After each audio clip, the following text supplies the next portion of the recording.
I knew what to do with success. And that's so profound. I always think back how lucky I was. If Paranormal Activity had happened to me when I was 25, Blumhouse would not exist. I would have blown it. I would have thought so much of that success had so much more to do with me than it actually did. When you do this for a while, you realize when you make a successful movie, it has to do with a lot of different things, many, many different pieces. I was a small part of the piece of the success of Paranormal Activity, but I knew what to do with it, which was to just keep making low budget horror movies. And that was kind of the birth of the company. Prominent CEOs, leading economists, iconic investors, insights from the experts. The Walker Webcast with Willy Walker. See who's next.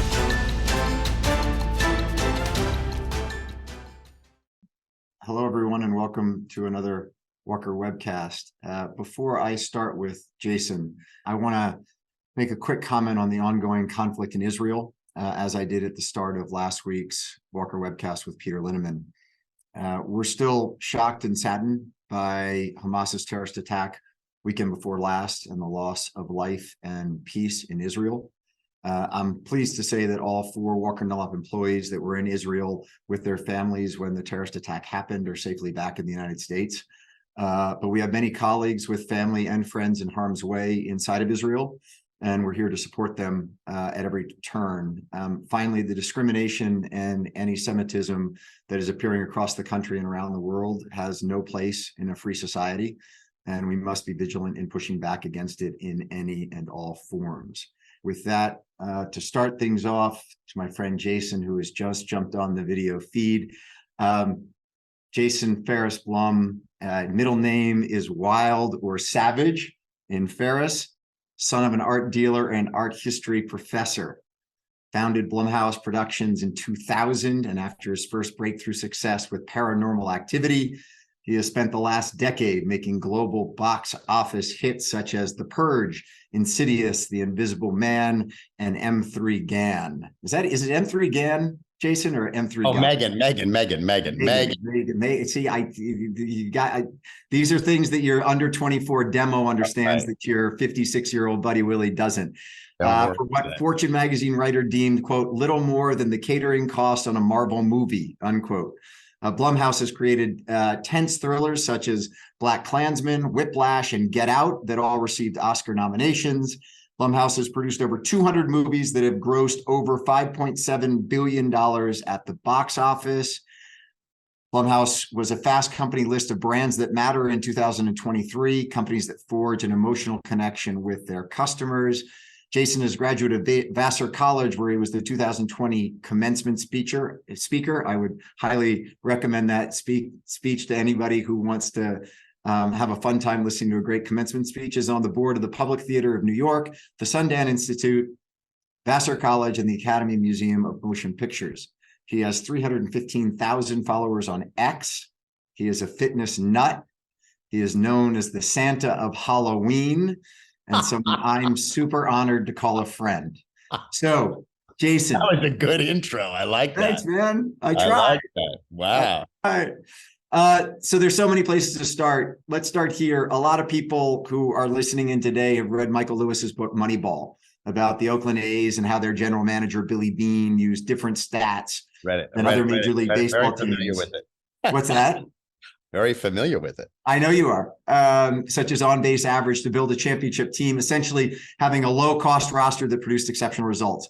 And a lot of people have compared your model at Blumhouse to Moneyball and saying it's the Moneyball of the movie industry. I don't think that's right. Do you think you're the Moneyball of the movie industry? I actually do. It's a you much do. More, yeah. We get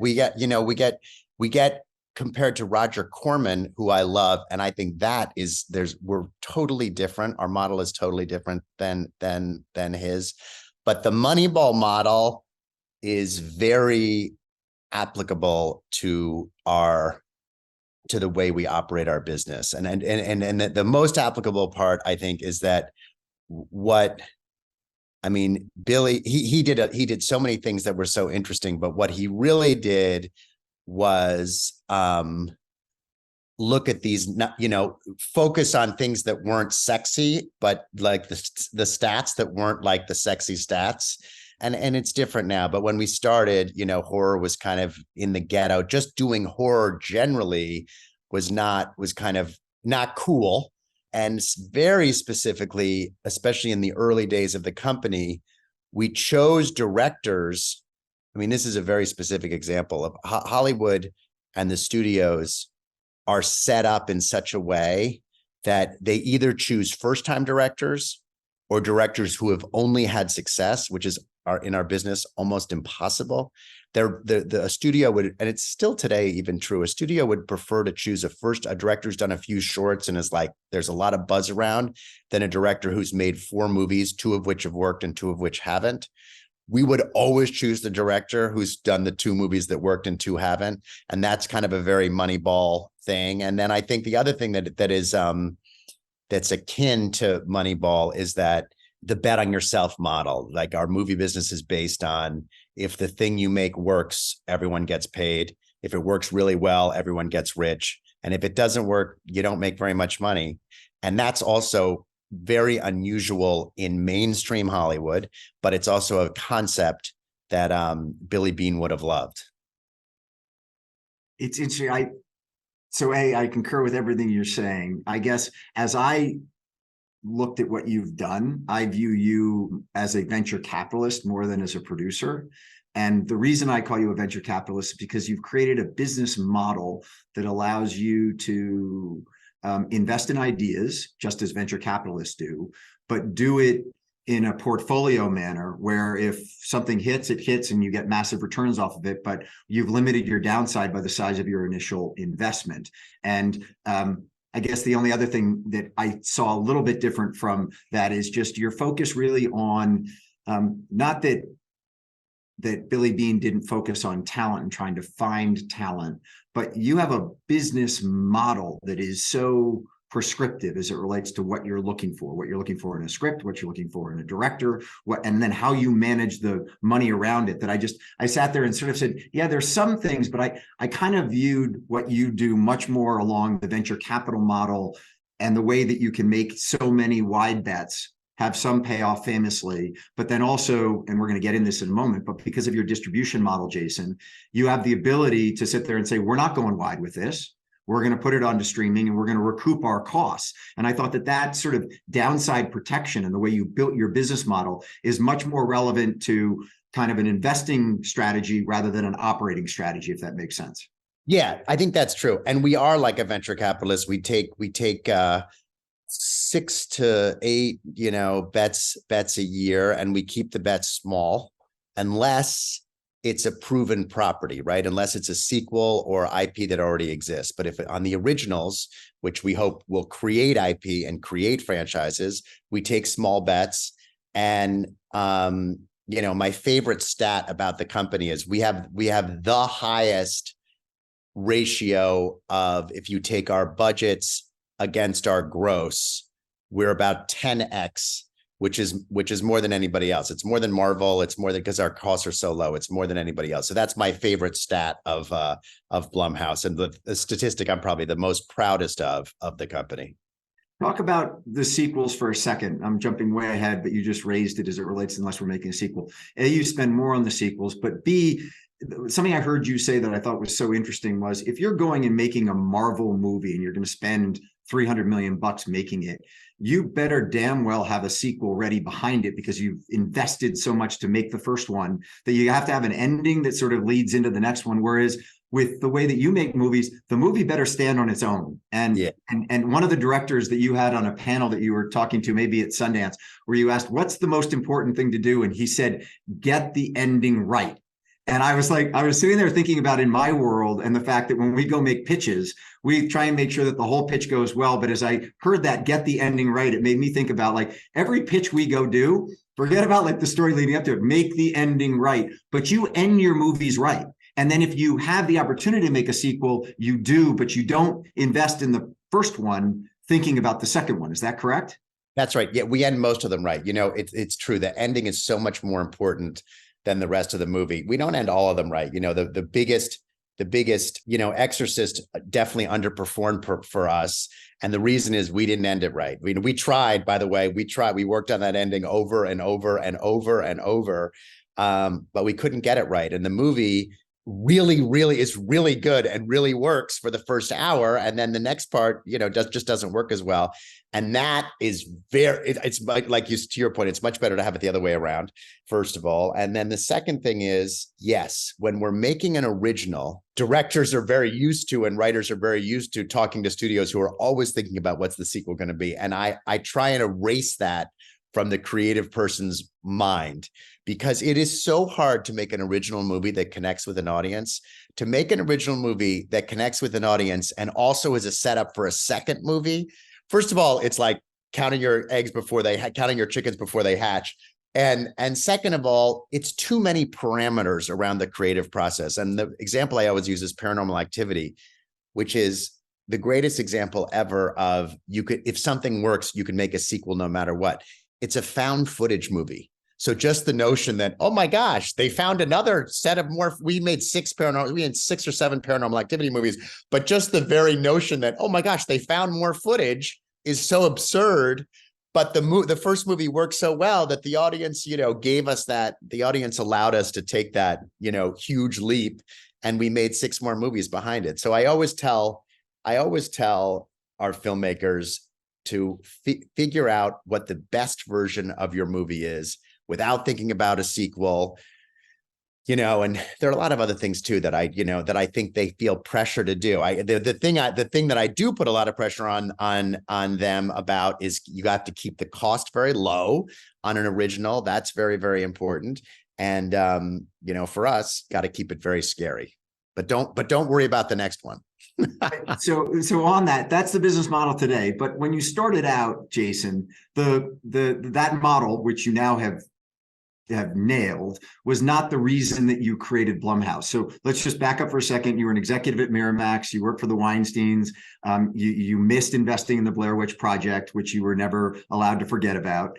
But talk about for a second why you started your own business, because it wasn't because you had this great business model. What we've just talked about as it relates to being a venture capitalist in the movie industry, if you will, or being the Moneyball of the movie industry, was not why you jumped out on your own to begin with. Why did you jump out to create Blumhouse to start with?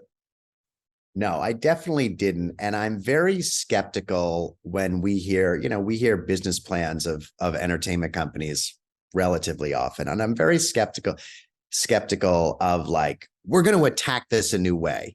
I suppose this is true in all industries, but certainly in the entertainment business, actions speak louder than words. So make hit movies. And if you've made a few hit movies, then I'm interested in your process. But don't talk to me about your process before it's delivered hit movies. It's just BS, that's just ridiculous. So to that end, and to answer your question, I had worked at Miramax, and there were things that I learned that were very helpful, and a lot of things that I saw that I thought, when I have my own company, I'm going to do this very differently. And I was on one mission, which was get a hit movie, because that opens up every door for everything else. You're exactly right. It wasn't like, I'm going to make low budget movies, we're going to give directors creative control. Like, to have those words come out of someone's mouth who's never really produced a movie, even though had experience in the business for so long, is absurd. So I was looking for any way to figure out a hit movie, in any genre. And what I learned, I was 30 years old in 2000. And that's when I left, and I made a handful of independent movies. None of them really worked in any serious way. And what I thought I actually wanted at that time, I thought the quickest way to do a hit movie was to make a big studio movie. I thought that, and by the way, the odds of a studio movie working versus an independent movie are much higher. You're much better off with a studio movie, much, much better. So that's what I was trying to do. And it just so happened that in the 2005, 2006, in my mid 30s, I wound up doing 2 movies at the same time. I did The Tooth Fairy, which was the only traditional studio movie I have ever produced, which was at that time a much bigger budgeted, very traditional down the middle studio movie.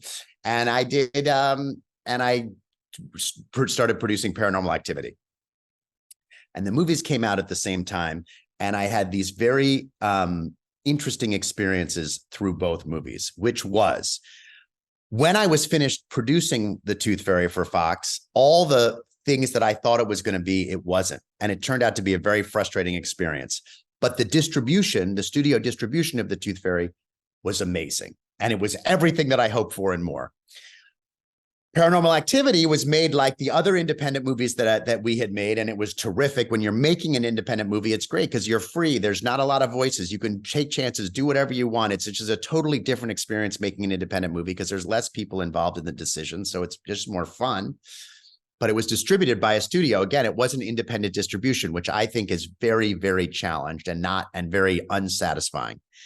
And what happened was with the experience I had on both of those movies, I realized, wait a second, there's a way to make independent movies, which I love doing, and a way to have studios release those movies, which is what Paramount did with Paranormal Activity. And that's to make low budget horror movies. And that's how we hit on that's one of the ways we hit on our model. The other way we hit on our model, to be fair, is one of the biggest mistakes that young people make in the movie business is when they have a success. This goes for a writer, a producer, a director.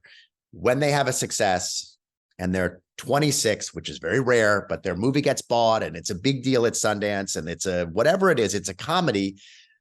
Immediately they say, like, I want to make something different and show I can be successful in something different. And it almost never works. And luckily, Paranormal Activity didn't happen to me till I was, like I said, in my mid-30s. I'd been doing this a while. I knew what to do with success. And that's so profound. I always think back how lucky I was. If Paranormal Activity had happened to me when I was 25, Blumhouse would not exist. I would have blown it. I would have thought so much of that success had so much more to do with me than it actually did. When you do this for a while, you realize when you make a successful movie, it has to do with a lot of different things, many, many different pieces. I was a small part of the piece of the success of Paranormal Activity, but I knew what to do with it, which was to just keep making low budget horror movies. And that was kind of the birth of the company. Start a legacy. Start turning dreams into realities. A better world begins with you. Better communities start with us. I've listened to you speak about that so many times, and I've never heard you explain it that succinctly about that moment where those two, the $65 million Tooth Fairy movie converged with Paranormal Activity and how that then led to the business model. And it was such a light bulb moment, it was such a light bulb. But to that, Jason, what I don't quite get is Paranormal had been kicking around for a long period of time. And I guess what led you to then say low budget? Because the Tooth Fairy, $65 million to make, $40 million marketing budget, you saw the value of the $40 million marketing budget, which you've kept in place. And that's been obviously a key part, and your partnership with a number of studios, but most importantly, Universal, and at the same time sitting there and saying, well, let's see if we can replicate what happened on Paranormal by creating a new business model. I mean, that's the piece that I don't quite get of, like, I'm gonna sit there and look for, rather than a $65 million budget movie, I'm going to look for a $4 million budget movie. There were a few factors, but here's the main factor. Movies beget movies. Making movies beget making more. When you're making movies, you're going to make more movies. Developing movies does not beget movies. Making movies begets more movies. And to your point of what we were talking about at the top of the interview, the more at bats you have, the more hits you're going to get. So from the minute Paranormal Activity happened, I was into volume. And the way to get volume is bring your cost way down. So if you have a horror movie and you can make it for $1 million, 20 people, well, if it's the right, this is making it simplifying a little bit, but if you're getting people with experience to work for way less money, if you could bring the cost down, you're going to get the money for that movie. So the way to make many movies quickly was to keep them cheap. That was the initial thing that drove that desire to make low budget movies. Now, what happened is, as I started making more and more low budget movies, all these other benefits accrued to it, not financial benefits. Your interests are aligned with the creator, which is probably more important than anything else. Now, I didn't do it for that reason, but I discovered it. When you pay someone up front to direct a movie, which we do also do, it just never, the movie's never as good. It doesn't go so well. The process isn't as fun. That's why streaming is just not good for the quality of movies. It's just not, it's not a good model. When the director gets paid, if what he or she makes works much more than if it doesn't, clearly the thing is better. So anyway, all these other benefits of our model became apparent, but the initial reason was that was the way to get movies made. So I think one of the things that one of the mistakes younger producers make and is that they're way too precious about the decisions that go into making a movie, meaning they get so caught up in, if it's not this actor, the movie's not going to work. If it's not this, it's not going to work. If it's not this, it's not going to work. And I learned early on, because I saw there in reverse. I'd see all these movies, especially when I was working in my 20s as an executive at a couple different places, all these movies where there were all these arguments over who should be in it with the director, what they should wear, what the wig should look like, what the prosthetic should look like. And 9 times out of 10, it wouldn't matter. And they fight for this one actor and the actor would turn out not to be good. And so when I had my own company, I was able to let go of a lot of decisions and keep my eye on getting what I was doing greenlit. And I think that was a big advantage to me early on. What was it that Donna Langley saw in you? Because you tell a story about having gotten kicked off the lot at Paramount and your agent, Brian Lord, heading over and meeting with Donna Langley and saying, you got to meet with Jason. And the partnership that you've had with Donna and Universal has been incredible. But what do you think it was, Jason, that made her take a bet on you in this model? That is what happened. Paramount just way undervalued. I like I said, a small contribution to Paranormal Activity, but they undervalued it. And what happened? The reason I started at Universal is Donna had a lunch with Brian and said, I want to revive the long tradition of horror at Universal. And Brian said, I know the guy to do it. And it's Jason Blum. And that's how we met. And that was like 15 years ago, and we've done like 60 movies with them now, and we have a great long terrific partnership, and we understand the DNA of each other's companies. My company is 1/1,000,000th the size of obviously Universal, but there's so many tentacles of Universal, and it's just been a great partnership, and it's something I'm really proud of. You talk about getting the right director, having directors incented to have an alignment of interest, if you will, in the commercial viability of it, not guaranteeing them wide distribution, which I think is something that people like me don't really understand that, but many directors get a commitment by a studio to take a movie that they make and put it out on 2,000 screens. You do not give that guarantee because of exactly what I talked about at the top, which is if you've got a movie that you don't think is going to go wide, you have the option to not put the promotional dollars behind it, put it onto streaming and recoup the $4 million, $5 million that you've invested in the actual movie. Whereas if you've invested, as you did in Tooth Fairy, $65 million in making the damn thing, you better well put another 40 behind it. You got to release it.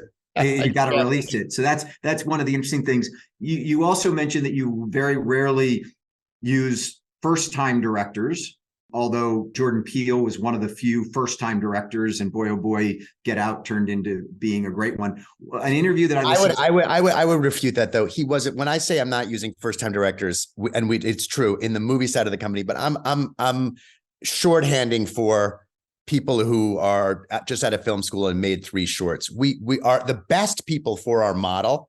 Yeah, who are technically first-time directors are showrunners. And Jordan was a showrunner. So he is not, explain to my audience what a showrunner is. That's a showrunner is the director of there is an actual director of television, but the person with the most creative power in movies is the director. In television is the showrunner. And the showrunner is a writer, producer, overseer of the whole operation of multiple episodic television. So he hires the director, he hired the directors of each episode. He or she is involved in the writing, overseeing the writer's room. So the story, the actors, it's this, if there's one single voice in television production, it is the showrunner. And what showrunners are incredible at is thinking on the fly and going fast. And that's what our movies are. But showrunners who are good at their job is incredibly lucrative. So most of them aren't interested in directing movies, but every so often we're able to lure one away. And Jordan with Keen and Peele was a incredible showrunner, now an incredible, movie director too. But I wouldn't say we broke our rule by hiring Jordan Peele. We have a few times we have hired very young people who really qualify as first-time directors. I just wouldn't put him in that category when we hired him on Get Out. And when you hire a first-time director or someone who's just done a couple, you typically get options for their future work? Yeah, we always try and get options. Some people hate that. A lot of people hate that. I feel like if you give someone that kind of a shot and it works, they should work with you a time or two again. Sometimes we get them, sometimes we don't. They're not that effective because if you have a bad experience, they're not going to work with you again.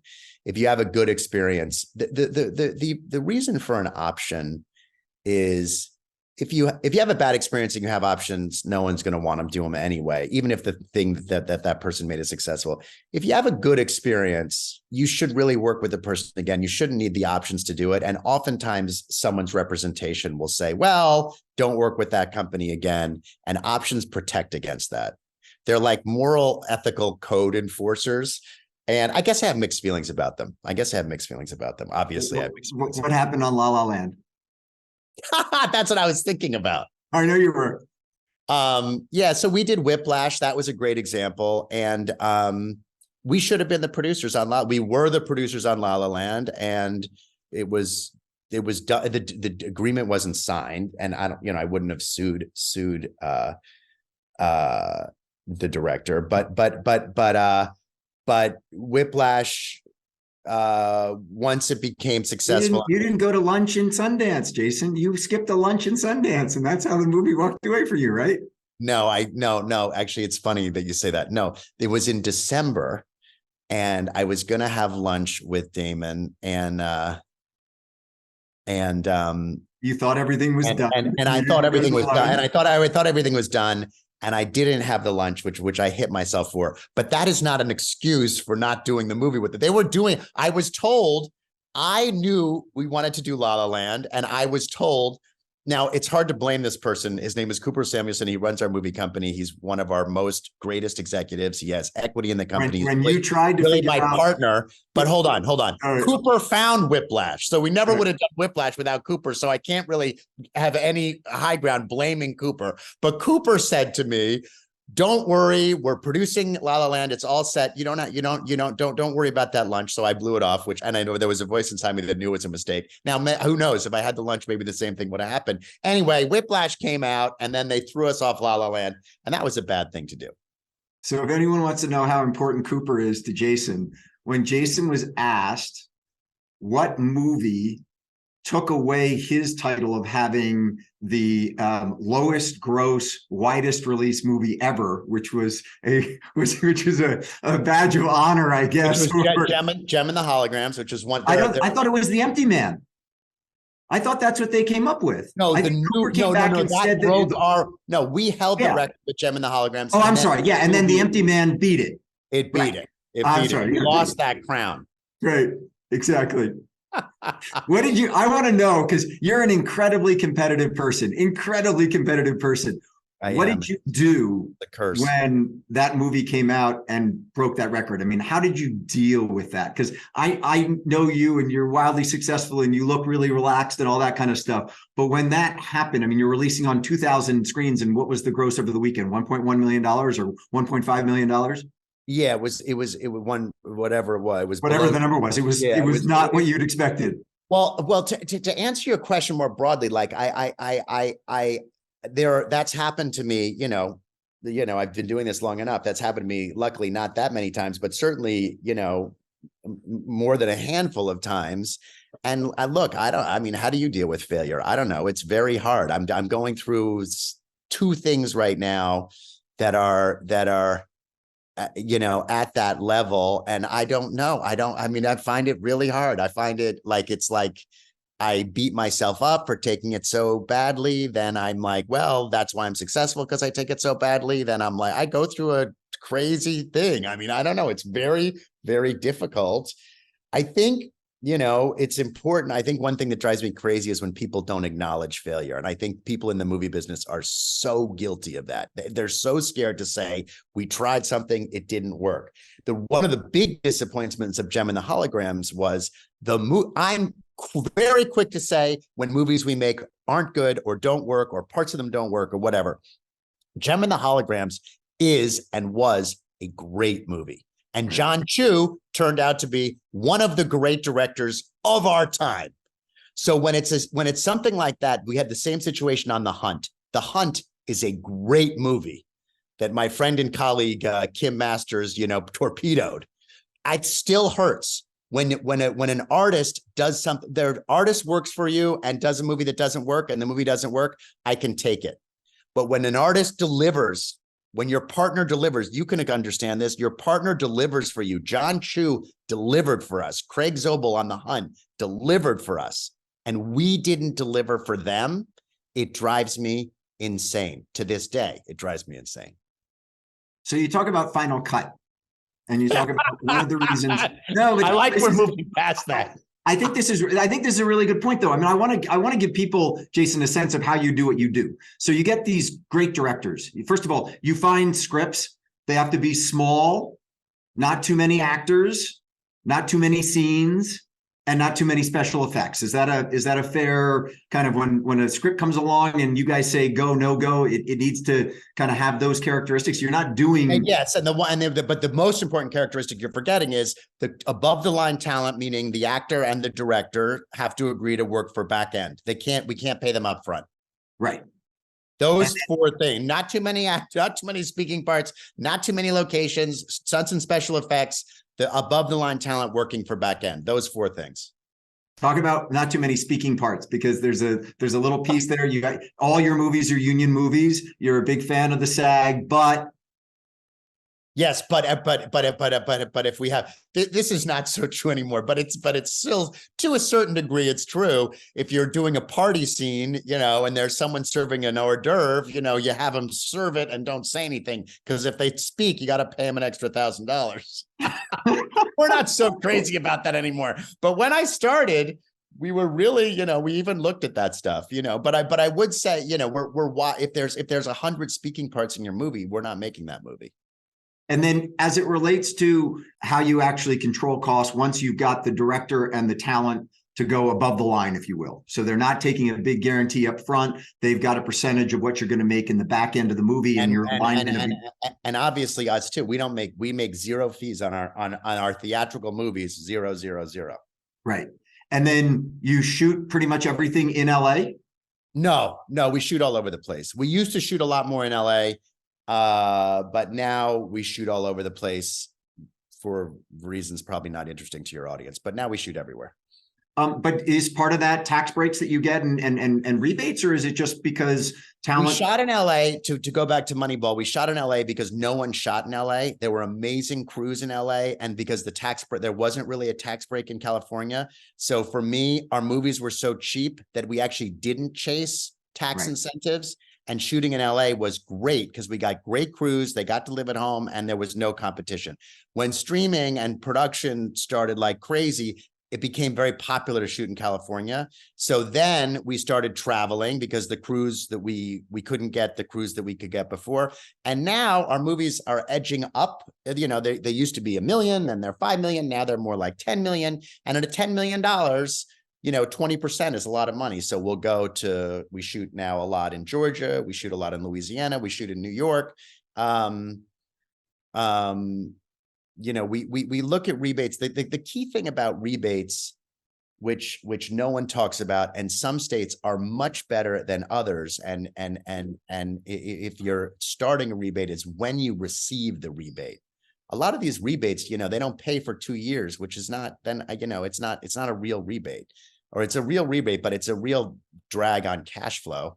So it's not just how the percentage of the rebate, but how and when it's paid.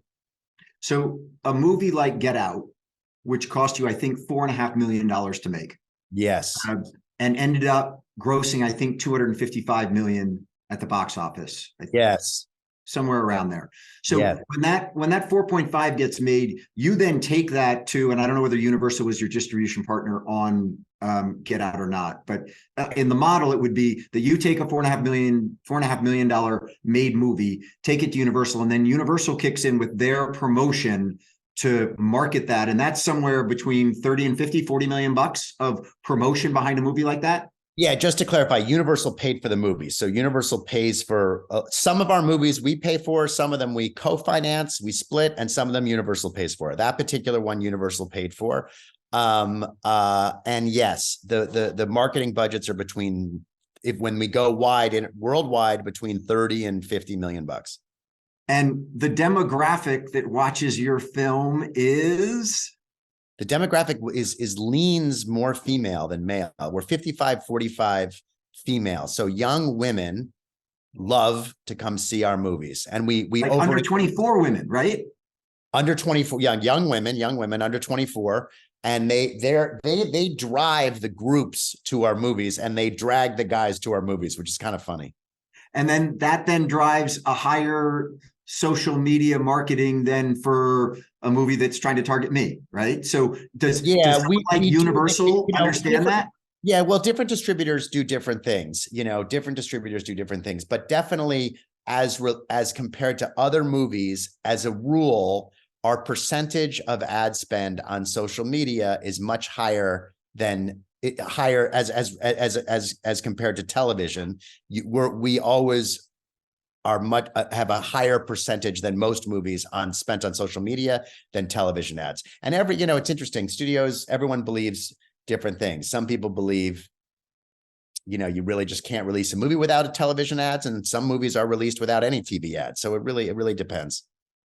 And one of the things, so that the movie makes X hundreds of millions of dollars. One of the things I thought was really interesting, Jason, is that you're very transparent as it relates to, if you will, the bonus structure that someone. Yeah, well, I was always the only people who benefit over movie definitions are lawyers, and the amount of lawyering that goes into a point and how it defines a point and what is a point and what isn't a point is insane, and it's still insane, and it drives me crazy. So when we started, and we still do this to a large degree, not for everyone, but to a large degree, when we started, I said, we're going to pay people based on how much it made at the box office, and the language in the contract will be less than an inch long, right? Of like, if it makes $50 million and you read that on deadline, you get $100,000. And if it makes 75 million, you get another 100. If it makes 100 million, you get another 100.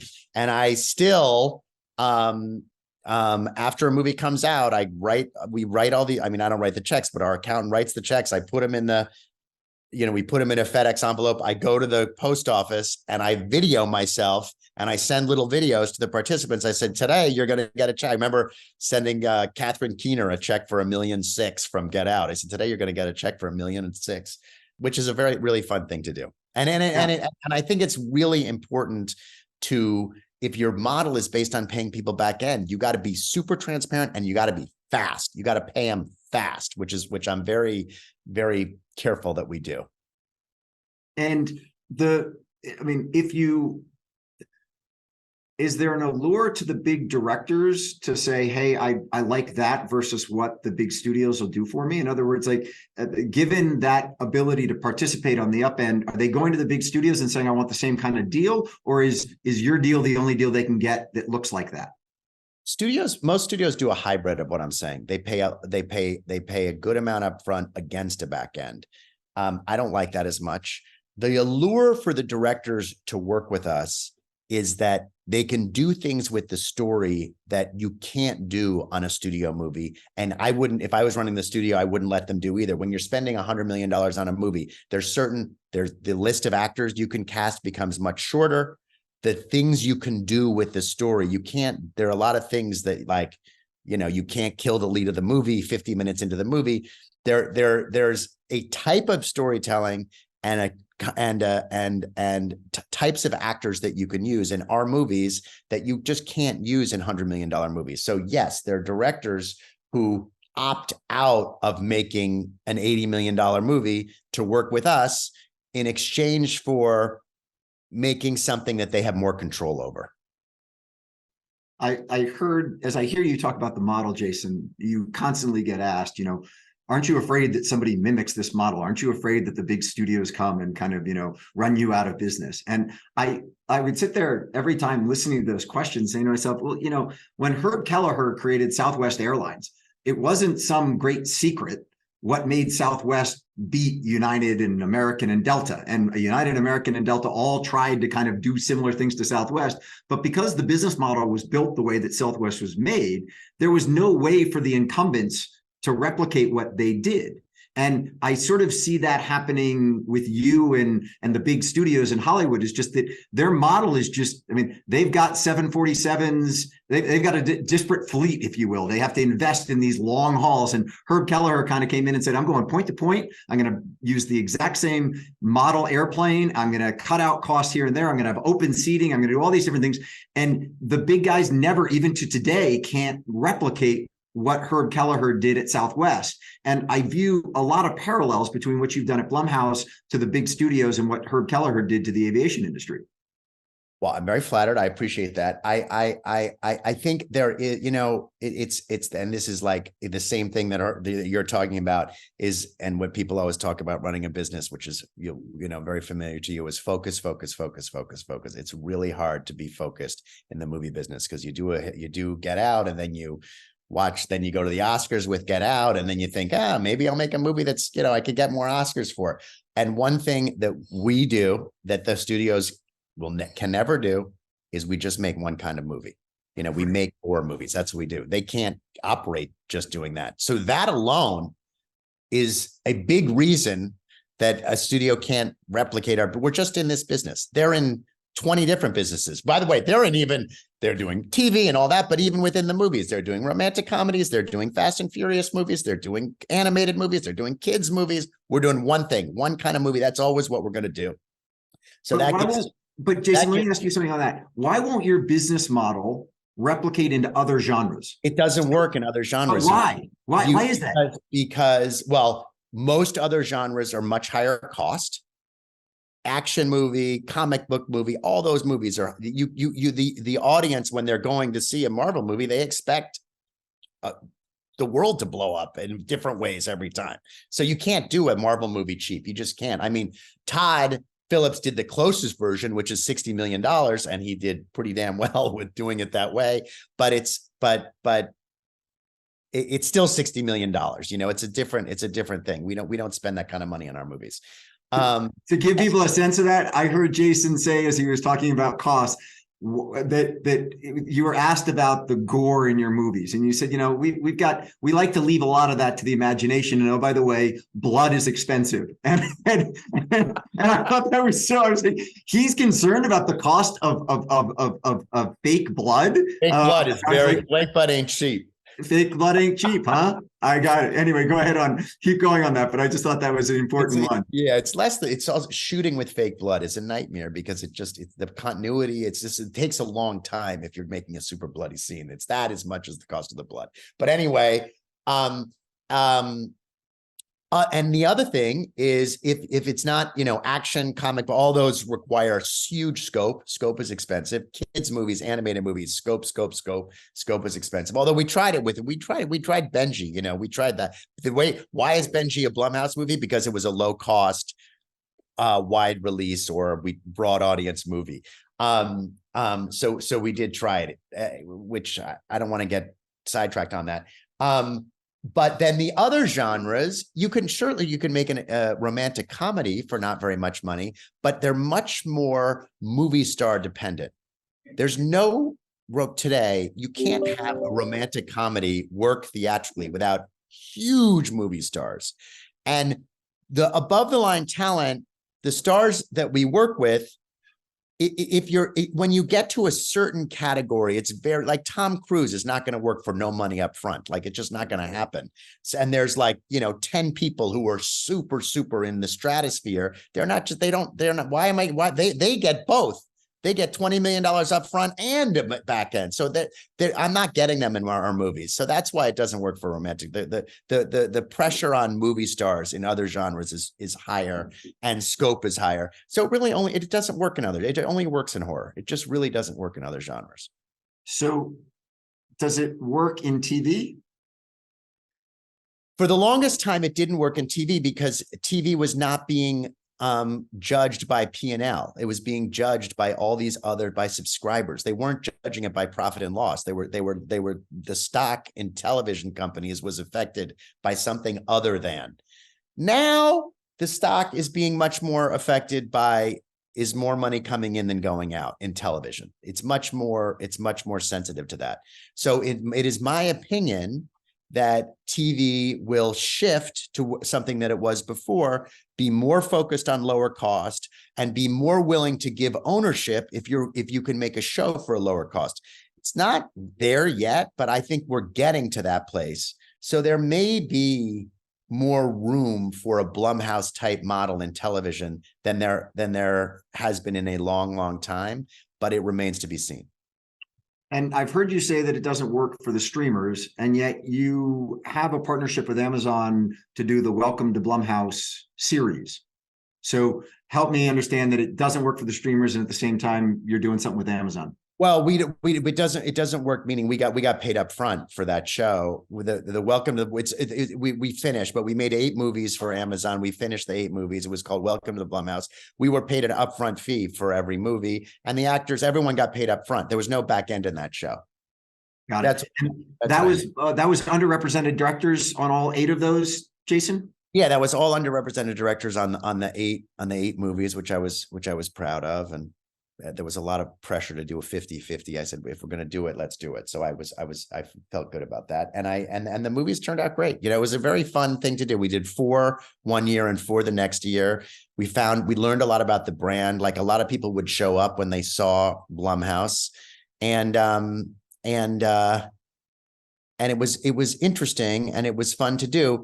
Not wildly lucrative because again, you're paid up front. But it was good for the company, and I'm glad that we did it. Talking about working with underrepresented directors, The Purge and Get Out both had underlying social messages to them. I heard one of the things as you were looking at Jordan's script that, the two of you sat down and you had to be able to talk to Jordan about race, and that the two of you could talk about race. How you wouldn't think horror films have an underlying social message to them. How much responsibility do you take to work with underrepresented directors as you did on the Amazon series, working on a movie like Get Out with Jordan? And then I guess the final question on all that would be, as it relates to the degree of violence in your movies, do you have any level at which you say, no more, we're not going beyond that, I've got a responsibility to not put stuff out there? Or do you let the market determine that? On the violence, I really let the ratings board determine that, the MPAA. Like we would never do more than an R-rated movie. There are ratings, there's X rating, or I think there's something, NC-17. We would never do NC-17. So that's how I deal with that. I never do more than an R rating. And on the underrepresented, we worked with underrepresented directors a lot before, it became like everybody doing it, which by the way, I think is a good thing, but we did it because it's good business. It represents our audience. And if the filmmakers represent your audience, the stories you're making are going to connect more. So we've always done that. Get Out was no exception to that. And, we did Black Klansman. We did 2 movies with J.D. Dillard. We've had a history of doing that. And the thing that you're talking about is I wanted to be sure that I could be comfortable talking. Like the conversation I had with Jordan was about the scene where it's the party scene in Get Out. And the black people there's 3 black people. And when they're looking at each other, they're kind of acknowledging to each other, like, you know, here we are with a bunch of white people. And I said to Jordan, you know, is that like a real thing? Like, would you do that? He was like, totally, you do that, you know, and it's not, that's not my experience. I haven't experienced that really. I haven't been in a party where there are 3 white people and everyone else is black. So I haven't had that experience. And it was important to be able to talk about those experiences openly with the director who was making Get Out. And we did. You just talked about one scene in Get Out. I want for a moment for you to talk about one other, because I think it does go to the core of your movies, how you make them and why you make them. And that's the deer scene, and the fact that that's not special effects, that's not a lot of gore, it's the acting at the moment and the way that came. Will you explain that to our listeners? Because I found when you talked about that I said, that's the genius behind what Jason invests in. Yeah, sure. I think that people who don't understand horror or don't particularly like horror, and you know, a lot of studio executives fall into this category because horror can be commercial. So studio executives, give me the scary movie. You know, what are your horror pictures? You know, and you can tell when someone doesn't really understand horror when they focus on like, what are the scares? Like, we need to, you know, we need more scares. We need more scares. And scares, if you know and love and are a fan of horror, filmmaker in the horror business, you understand that the scares are not, you know, this is going to sound weird, but people aren't scared of the scares unless what comes before the scares is riveting. So you have to have great drama, and you have to have, you have to get someone to forget they're watching a movie. And if you forgot you're watching a movie, you could have kind of silly scares that are very scary. So the example you're talking about Get Out, in the beginning of the movie, when the deer hits the car, there have been 500 movies where people are driving along and something hits the car. You know, it's not, Jordan's not brilliant because he thought of a deer hitting a car. Jordan's brilliant because he puts this couple, a black man and a white woman, they're going out, they're talking about race, they're going to visit her white family. She's saying like a little tiny things that are like not right. And it's just tense. You're tense. If you're black or you're white, all audience watching that is like, what is going on in this car? You forget you're watching a movie. The deer hits the car, you jump like crazy. And it's really not appreciating the genius of Jordan Peele or Lee Wanell or James Wan or Scott Derrickson or so many of these filmmakers who they're not good at doing scares. They're good at doing drama. And that's why the scares are so scary. And that's why I also always say, you know, when we're doing a movie, I'd rather work, I prefer to work with a director who does great drama than like a typical, you know, they've done 10 horror movies director. There's a case study written on Blumhouse by the Harvard Business School. What was the conclusion when you went to listen to them teach it as it relates to what was the question at hand, quite honestly? What did they write the case on? They wrote the case on whether it was, I made a decision early on in my company, moving back to like business here. So many producers decide they're going to run a production company, and then they sit with the accountants and the CFO and blah, blah, blah. And there says like, okay, so when you get a fee on a movie, that's revenue for the company, right? So there's some production companies where like the production company gets some money, and then the producer gets a fee outside of what the company gets, which is not a real company. So when the producer says, I want to start a company, I want to build equity in the company, I want to build a company, and then the producer is told all your fees need to go into the company, and then you draw a salary, which if you want your P&L to look good, should not be that big. It doesn't happen. That's why they're not a lot of like, that's why it's very hard to scale a production company, because you're trying to build a company around one person's fees. And so the business question of Harvard Business School about 10, 12 years ago, I decided that the way I would make money was to build equity in a company and eventually sell some or all of the company, as opposed to collecting the fees that I make on the individual movies. And I would say it proved to be a good decision. That's great. And then the final thing is you just taped Shark Tank. I did. Ah, how was that? It was very fun. I've always wanted to be on Shark Tank, and who were the other? Was Mark Cuban on it with you? It was Mark. It was Mr. Wonderful. It was Barbara and Lori. Wow. It was really fun. I did it all day long. We did 2 episodes, one in the morning, one in the afternoon. One of them was a Halloween episode, of course. And it was a lot of fun. And they're on October 26th, October 27th. And I know you can't tell us whether you invested, but if you go on as a guest and you say, I'm invested, you are actually obligated to invest your own money. Like if you say, yeah, it's your own. They don't give you a pot of money to invest. It's your own money. And you make the deal on the show. There's due diligence, which happens. But if it passes, if the person has been telling the truth, then you're obligated to invest. Oh, that's interesting. So afterwards, there is actually a diligence period before you have to go. So the whole diligence isn't in that interview process. That's an interesting. Well, you have to, if the person, if the person is telling the truth about the revenue of the company or something like that. But if what they've said on the show is true, you're obligated to honor your commitment to invest. That's really cool. Yeah, that's I can't wait. It's coming up soon. It's being aired coming up soon. I think it's October 26th, October 27th. That's great. You've been super generous with your time. I've loved our conversation. Sorry we didn't get to go on a bike ride last weekend, but we're gonna. I'm looking forward to one soon. Yeah, we'll make that happen.